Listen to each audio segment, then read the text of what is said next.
Começa agora um programa que traz tudo sobre o livro mais lido em todos os tempos.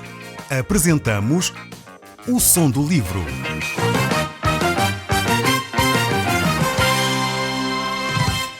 Seja muito bem-vindo. Neste podcast vai encontrar o livro mais conhecido e lido em todo o mundo. Vamos levá-lo numa viagem pela história da humanidade. Este é um audiolivro para si, para a sua família e sociedade em geral. Contextualização e comentários de Paulo Chaveiro. Eu sou Paulo Chaveiro e nós hoje estamos de volta à primeira epístola do apóstolo Pedro. E estamos agora no capítulo 1 e vamos olhar a partir do verso 18. Nós temos visto como Pedro tem feito grandes reflexões connosco através de assuntos extremamente delicados, importantes e até difíceis para nós compreendermos. Mas, no entanto, com a graça de Deus, temos entendido aquilo que Deus está a transmitir a cada um de nós e a relevância que têm estes assuntos para o nosso dia-a-dia. Eu espero que continue atento àquilo que Deus tem para lhe dizer e vamos ver a partir do verso 18 deste capítulo 1 do livro de 1 Pedro aquilo que Deus tem para nos revelar neste dia. Diz assim a palavra de Deus: sabendo que não foi mediante coisa corruptível, como prata ou ouro, que fostes resgatado do vosso fútil procedimento que vossos pais vos legaram. Pedro aqui vai fazer como que uma pedrada no charco.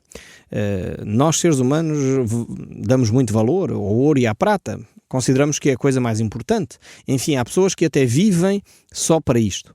Vivem só para ter dinheiro e acumular riqueza e trabalham afincadamente. Hoje vivemos dias assim, em que as pessoas trabalham para ter, mas depois têm e não usufruem, não conseguem desfrutar daquilo que Deus lhes concedeu. Quantas pessoas eu conheço que têm até, enfim, alguma riqueza, não são ricos, mas têm uma vida confortável e têm tão pouco tempo para usufruir dos bens que Deus lhes concedeu. E o apóstolo Pedro aqui vai dizer o seguinte, quer dizer, a nossa relação com Deus não é possível ser comprada, não se pode comprar por ouro ou prata. Foi exatamente aqui que no século XVI houve uma mudança significativa no cristianismo, porque havia ali até aquela altura a ideia de que nós podíamos comprar um lugarzinho no céu. Se tivéssemos muito dinheiro, portanto, nós dávamos uma certa quantia à igreja e então podíamos ter um lugarzinho no céu. Infelizmente, hoje, esta mentalidade continua em voga. Há muitas comunidades cristãs que fazem tantos apelos ao aspecto financeiro dos seus fiéis que dá a ideia que se nós não tivermos dinheiro não podemos ir para o céu. Isto é horrível. O apóstolo Pedro dá aqui uma pedrada no charco, como se costuma dizer, dizendo que não é através do ouro ou da prata. Nós podemos não ter dinheiro nenhum, nem dar dinheiro nenhum à igreja. E, no entanto, continuamos a ter uma vida e uma relação com Deus profunda, porque fomos resgatados pelo sangue de Jesus Cristo. E é esta compreensão que nós temos que ter. Não sejamos enganados. Infelizmente há muitos mercenários que têm à frente da sua empresa o nome de igreja. Tenhamos atenção, não nos deixemos enganar por todos aqueles que de alguma forma procuram extorquir os nossos bens. Não podemos comprar a nossa relação com Deus. A relação com Deus não está à venda. Não se vai ao supermercado comprar meio quilo de fé. Não funciona assim.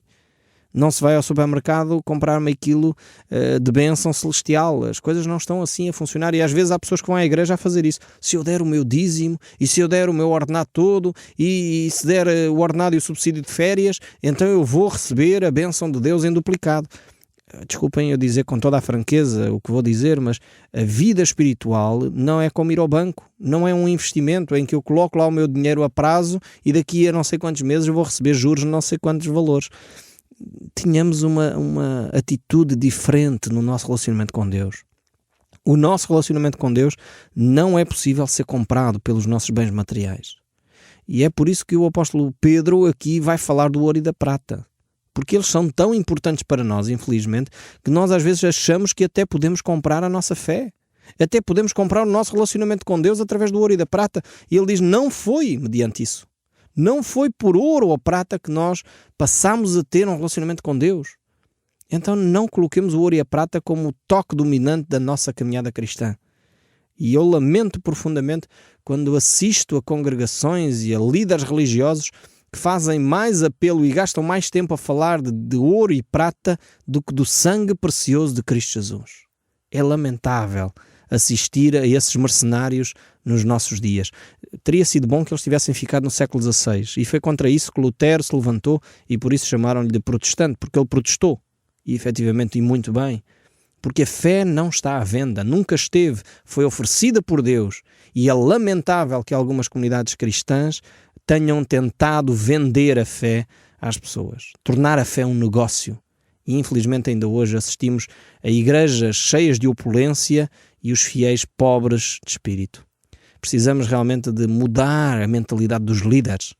As pessoas estão, sinceramente, a seguir a sua caminhada, estão a ser ensinadas por aquilo que elas ouviram desses líderes supostamente respeitados, e esses líderes darão grandes contas a Deus. E isso eu tenho certeza absoluta, porque a Bíblia o afirma.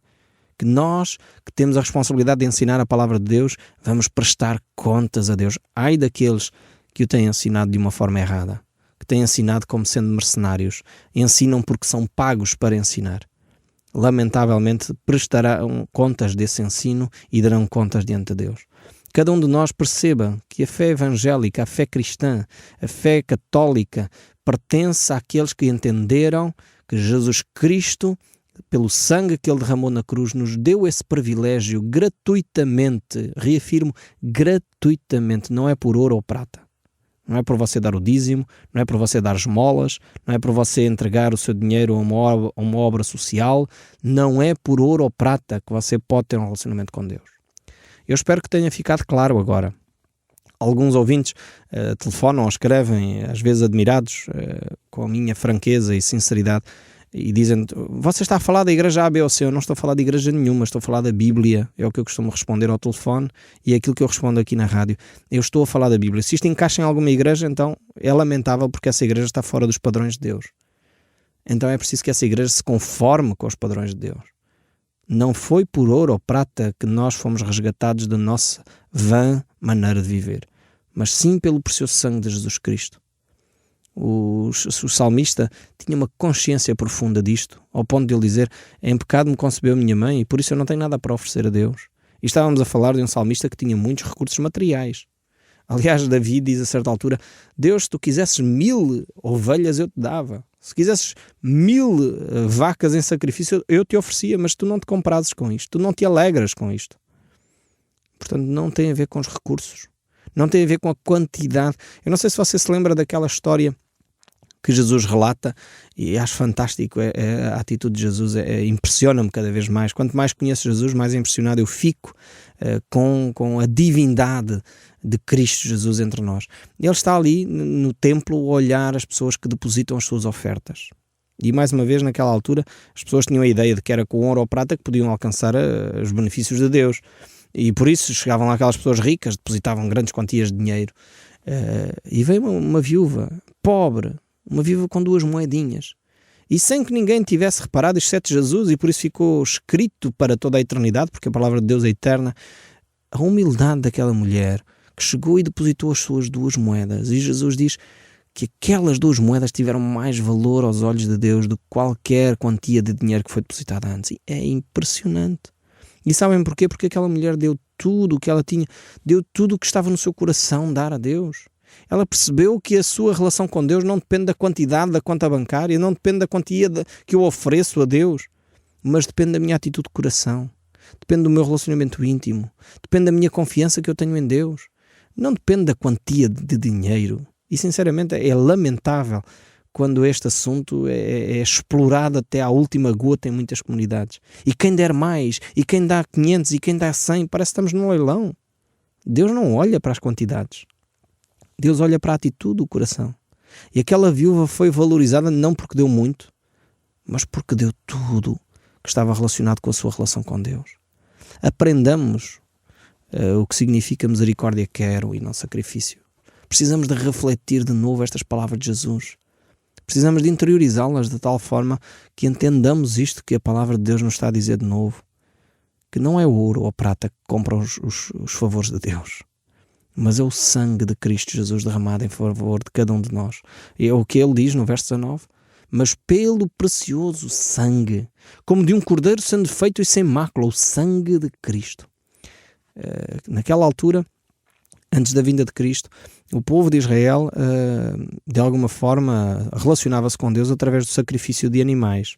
Eles iam até o altar, entregavam ali um cordeiro, e aquele cordeiro deveria ser então sacrificado em favor dos pecados. Mas esse cordeiro deveria ser sem mácula, sem defeito. E aquele animal deveria ser sem mácula, sem defeito, porque de alguma forma ele apontava para a pessoa de Jesus Cristo. Ele não devia ter doenças, nem deformações, não devia estar a coxear, devia ser um animal perfeito. Agora, não era porque Deus precisasse de um animal perfeito. Era porque Deus queria manifestar ao povo que aquele animal era um tipo, representava o seu Filho amado que haveria de vir. E de onde é que nós tiramos esta ideia de que o cordeiro representava Jesus Cristo? Nas palavras de João Batista. João Batista, quando vê Jesus a aproximar-se no dia do seu batismo, ele tem uma expressão lindíssima, quando ele diz: eis o Cordeiro de Deus que tira o pecado do mundo. Palavra de Deus, palavra de sabedoria esta de João. Palavra profunda e de uma espiritualidade intensa, quando ele entende que o Cordeiro era um tipo, era uma representação, era um símbolo do Cordeiro de Deus que tira o pecado do mundo, que é Jesus. Os cordeiros não tiravam, mas os cordeiros apontavam para Cristo. E porquê que era um cordeiro, um animal de um ano, um animal puro e sem mácula? Porque era a atitude de Jesus: aprendei de mim que sou manso e humilde de coração. E os cordeiros são assim, são mansos, são humildes, vão para onde as pessoas o conduzem, não andam constantemente à guerra, não são normalmente teimosos, são animais, enfim, afáveis. E Jesus é este Cordeiro de Deus que tira o pecado do mundo. Foi através de Cristo Jesus que nós tivemos então a oportunidade de nos relacionarmos com Deus. Ele fez por nós tudo o que havia para ser feito. E por isso nós não podemos comprar a nossa relação com Deus. O autor de Hebreus diz que sem derramamento de sangue não há remissão de pecados. E é realmente quando nós começamos a ler o Novo Testamento que nós vamos começando a perceber o porquê daqueles sacrifícios. É quando nós entendemos o Novo Testamento e a relação que Deus estabelece em Cristo Jesus conosco hoje, que nós começamos a entender então o Velho Testamento. E é quando nós começamos a perceber toda aquele cerimonial, os altares, porque é que eram feitos daquela forma, porque é que era um cordeiro de um ano e não outra coisa qualquer, porque é que o altar tinha aquela correspondência, porque é que tinha que ser feito daquela forma, porque é que o sacerdote tinha aquele cerimonial todo antes de poder sacrificar, porque eles apontavam para o amor de Deus para connosco. O próprio Filho de Deus foi entregue em nosso favor. E por isso mesmo, quando ele foi entregue, ele diz: quando eu for levantado, atrairei todos a mim. E realmente cada um de nós pode ter esse relacionamento com Deus através do sangue de Jesus Cristo. É por isso que é tão importante nós percebermos isto. Não tem a ver com a nossa conta bancária, não tem a ver com o nosso estatuto, não tem a ver com andarmos na igreja certa ou a igreja da maioria, tem a ver com o sangue de Jesus Cristo.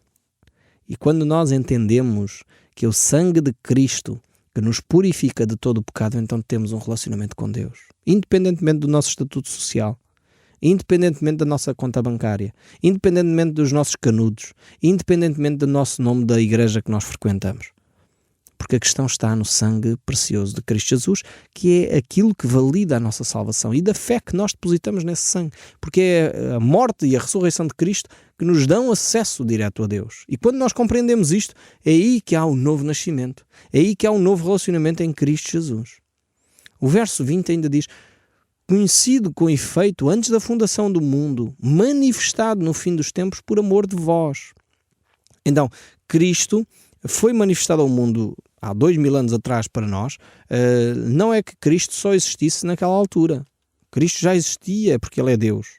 E por isso mesmo Ele é eterno, sempre existiu.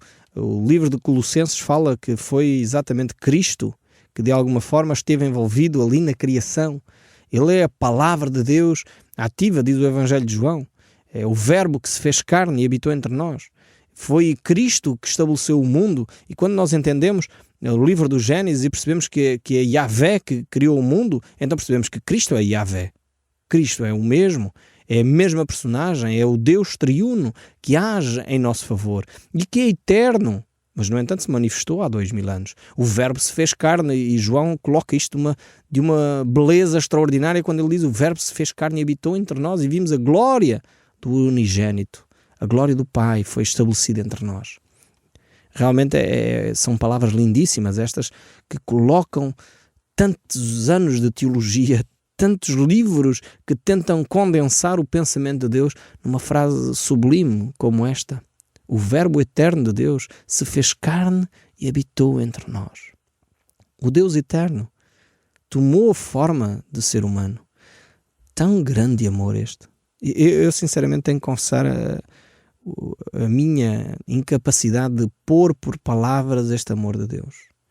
Eu tenho que confessar a minha limitação. Eu não consigo entender porque é que um Deus tão grandioso se preocupa comigo e consigo. Eu não consigo entender. Porque eu faço tanto disparate, digo tanta coisa que não devia. É verdade, procuro fazer as coisas acertadamente, procuro em oração buscar a Deus. Provavelmente você faz o mesmo, somos pessoas boas, podemos dizer assim, mas fazemos tanta asneira aqui entre nós que mais ninguém nos ouve. Tantos erros que nós cometemos, tantas palavras que dizemos que magoamos os outros, tantas atitudes que nós temos, tantos pensamentos que nós não deveríamos ter, tanta coisa que nós fazemos. E este Deus grandioso, um dia pensou: eu preocupo-me tanto com o Paulo que eu vou-me fazer carne e habitar entre vocês, para que vocês possam ver a glória do unigênito do Pai. E Cristo então viveu entre nós aproximadamente 33 anos. Viveu aqui na terra para que nós pudéssemos ver o que é viver a vida, o que é realmente ser humano. Cristo viveu a plenitude do que é ser humano. E realmente nós deveríamos copiar mais o modelo saudável de Jesus Cristo. Há hoje alguns autores muito interessantes que estão a veicular livros fantásticos sobre a vida de Jesus. Um deles, um psiquiatra, Augusto Curie, eu tenho lido e apreciado imenso os seus livros. Ele relata exatamente este aspecto. Ele procura abordar a vida de Cristo por um aspecto psicológico, e é tremendo conhecer Cristo como Ele é. Porque Ele é de facto o mestre dos mestres da vida, é o mestre dos mestres da humanidade. E realmente valeria a pena nós copiarmos mais o seu modelo e o seu estilo de vida. Seríamos certamente pessoas muito mais saudáveis. Bastava nós aplicarmos aquela simples frase de Jesus: não andais ansiosos com o dia de amanhã. Você está ansioso? Você vive estressado? Você vive a correr à procura de algo que não sabe bem o que é? Se aplicássemos este princípio de Jesus tão simples: não andais ansiosos com o dia de amanhã, como seria a nossa vida mais tranquila, mais saudável, muito mais rica? Nós podermos desfrutar o hoje sem o stress do amanhã, desfrutar o momento com a alegria e o prazer daquele momento, desfrutar o momento da pessoa que amamos, que está ao nosso lado ali, em vez de andarmos angustiado que amanhã tenho não sei o quê e mais não sei quantos. Como eram riquíssimos os ensinos de Jesus. Mas nós temos que prosseguir aqui. Eu perco-me, de facto, quando penso em Cristo, eu perco-me no embranhado dos ensinos que Ele tem para nós. E o verso 21, chegamos aqui ao verso 21 deste capítulo 1, diz assim: que por meio dele tendes fé em Deus. Ou seja, por meio de Cristo nós temos fé em Deus, o qual o ressuscitou de entre os mortos e lhe deu glória, de sorte que a vossa fé e esperança esteja em Deus. É interessante ver aqui mais uma vez que a fé vem através de Cristo. Há um outro texto bíblico que diz que a fé vem pelo ouvir e o ouvir da palavra de Deus. É Deus quem age em nós. Algumas pessoas dizem assim: eu gostava muito de ter fé, mas eu não tenho. Eu quero dizer que você tem duas formas de alcançar a fé. A primeira é conhecer a pessoa de Cristo e a segunda é ler a Bíblia. Se você diz que gostava de ter fé, talvez você é um desses, que diz: eu gostava de ter fé, mas eu não tenho. Lance-lhe este desafio agora mesmo. Comece a ler a Bíblia e vai ver que a fé vai aumentar. Eu tenho visto isto em pessoas sinceras, que me dizem isto sinceramente: olha, Paulo, eu não tenho fé, eu não consigo ter a fé que vocês têm. Eu desafio, então leia a Bíblia. E o curioso é quando a pessoa começa a ler a Bíblia, a fé começa a aumentar. É fantástico, funciona mesmo. A Bíblia, mais uma vez, está certa. E funciona. Se você diz que não tem fé, começa a ler a Bíblia. Ou então começa a aproximar de Cristo, porque é por meio dele, diz aqui o texto bíblico, 1 Pedro 1,21, por meio dele tendes fé em Deus. Por meio de Cristo Jesus nós temos fé em Deus. E Deus Pai é quem ressuscitou o Filho de entre os mortos e lhe deu a glória, de sorte que a vossa fé e esperança esteja em Deus. Ou seja, o próprio Deus é o motor, é o arquiteto deste grande plano de salvação do homem. E por isso mesmo Jesus Cristo venceu a morte e por isso mesmo ele ressuscitou. E por isso nós temos um Deus que está vivo. Não é um Deus morto, não é um Deus como o Buda ou Alá ou um outro ser qualquer, uma outra religião qualquer, em que o seu Deus, ou Maomé, em que o seu Deus está morto, o seu profeta morreu. Não, Cristo não morreu só, ele morreu, mas ressuscitou e está vivo hoje, à destra do Pai, intercedendo por si e por mim, e enviou o Espírito Santo para que nós não ficássemos órfãos. E esta é a glória, esta é a majestade da fé cristã. É que não temos só um profeta, não temos só um ser que deixou uns escritos interessantes, não temos só alguém que deixou uns ensinos bonitos, não. Temos alguém que venceu a morte e que enviou o Espírito Santo para que nós não ficássemos sós. E a presença do Espírito de Deus é o que nos capacita a viver estes princípios tão belos e que transformam a nossa vida. De sorte que a vossa fé e esperança estejam em Deus. E este é o grande desafio para cada um de nós. É que cada um de nós possa colocar a nossa fé em Deus. Que cada um de nós possa perceber que o perdão, a salvação que nós temos provém do próprio Deus. E é por isso que a nossa esperança repousa em Deus através da pessoa de Cristo. Quem tem Cristo tem de facto esta esperança. Quem não tem Cristo vive em desespero, vive com vazio. Quantas pessoas vêm ter comigo e dizem: enquanto eu não conhecia Cristo, sentia um vazio dentro de mim. Esse vazio que não encontrei preenchimento em mais nada, nem nas drogas, nem no álcool, nem em mulheres e noitadas, nem seja na vida boêmia ou noutra coisa qualquer, ou em comprimidos. Não encontrei o preenchimento desse vazio em mais nada. Nem no jogo. Não há possibilidade do homem preencher esse vazio. Esse vazio tem a dimensão exata do Criador. Tem a dimensão de Deus e só pode ser preenchido pela presença do Espírito Santo em nós.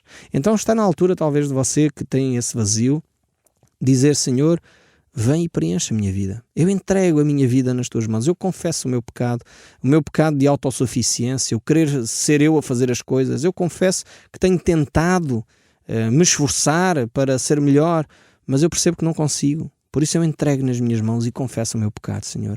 Deixo que sejas tu o meu Senhor e Salvador. Se você quiser fazer essa oração agora mesmo, a promessa de Deus é que você vai receber essa ação de Deus na sua vida.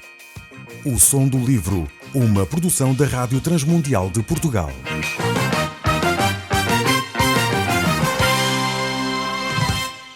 RTM. Conhece todos os nossos programas em rtmportugal.org. Uma produção da Rádio Transmundial de Portugal.